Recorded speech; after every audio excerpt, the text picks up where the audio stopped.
Hello বন্ধুরা, star সাউন্ডের পক্ষ থেকে একটা নতুন একটা ভিডিও নিয়ে এলাম।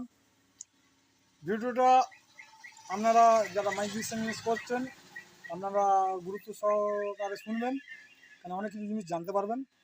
একটা কালী পুজোয় ভাড়া গিয়েছিলাম। ভাড়া গিয়ে একটা সাউন্ড সিস্টেমের একটা অভিজ্ঞতা সঞ্চয় হলো। আগে হালকা কম বেশি ছিল, কিন্তু বাস্তব প্র্যাকটিক্যাল পেলাম। আপনার সাউন্ড সেট আপ যতই উন্নত মানের হোক না কেন বা যতই ভালো হোক না কেন, ইলেকট্রিক যে ভোল্টেজ খুবই গুরুত্বপূর্ণ। ইলেকট্রিক ভোল্টেজ গুরুত্বপূর্ণ কেন বলছি, আপনি সুন্দর সেট আপ নিয়ে গেছেন, আপনারা লেবার দিয়ে যে মাল ফিটিং করেন সমস্ত কিছু সব ওকে আছে, কিন্তু ভোল্টেজ যদি না পারফেক্ট পাওয়া যায় তাহলে কিন্তু আপনি ওই প্রোগ্রাম ভালোভাবে তুলতে পারবেন না, বা নাম ওখানে হচ্ছে গিয়ে বদনাম হয়ে যাবে। ভোল্টেজটা খুবই গুরুত্বপূর্ণ। তা যেখানে গিয়েছিলাম 220 লাইন, মানে সিঙ্গেল ফেজের লাইন, ভোল্টেজ এত কম কি বলবো। মানে স্টেবিলাইজারে একে আছে, সেখানে আমরা সাপ্লাই দেখতে পাচ্ছি 140-50 আপ ডাউন করছে, মানে 150-র কম।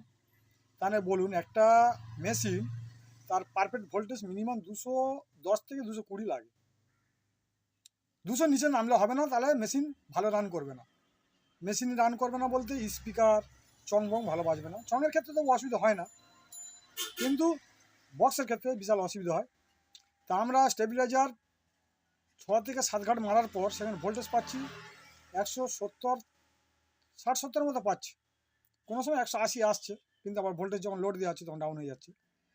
তো ওটা হচ্ছে কি ডবল ফেজের লাইন হলে হয়তো আমরা করতাম কি, একটা ফেজে লাইটের কানেকশান দিতাম, আর একটা ফেজে হচ্ছে কি মেশিন, মানে বক্স চমফং যে ছিল মেশিনের সাপ্লাই দিতাম। কিন্তু এমন একটা পরিস্থিতির মধ্যে পড়েছি, মানে কোনো টেকনিশিয়ান বা কোনো হচ্ছে গিয়ে মিস্ত্রি বা মাইকম্যানের লেবার, তারা কনভিন্স কিছু করতেই পারবে না, মানে কিছু করার নেই, নিরুপায়। কেন, যেহেতু সিঙ্গেল ফেজ লাইন, যা কিছু করার ওই ফেজ থেকেই করতে হবে। তা সত্যি বলতে ওই নিয়ে ভোল্টেজ নিয়ে খুব টেনশন ছিলাম। প্রোগ্রামও খুব একটা ভালো হয়নি, মানে নিরুপায়। ওখানে কোনো মাইক মালিকের কিছু করার নেই, বা কোনো মিস্ত্রি বা লেবারের কিছু করার নেই। ভোল্টেজ যদি না পারফেক্ট পাওয়া যায়, সে মেশিন ভালোভাবে রান করবে কী করে। আর জেনারেটার ছিল, জেনারেটার পার্টির সঙ্গে ভাড়া ছিল, যে লোডশেডিং ভাড়া, তারা 5 লিটার তেল নিয়ে এসেছিলো, জেনারেটার দিয়ে চালানো হচ্ছিলো। তখন খুব সুন্দর বক্স বাজছিল এবং চমকম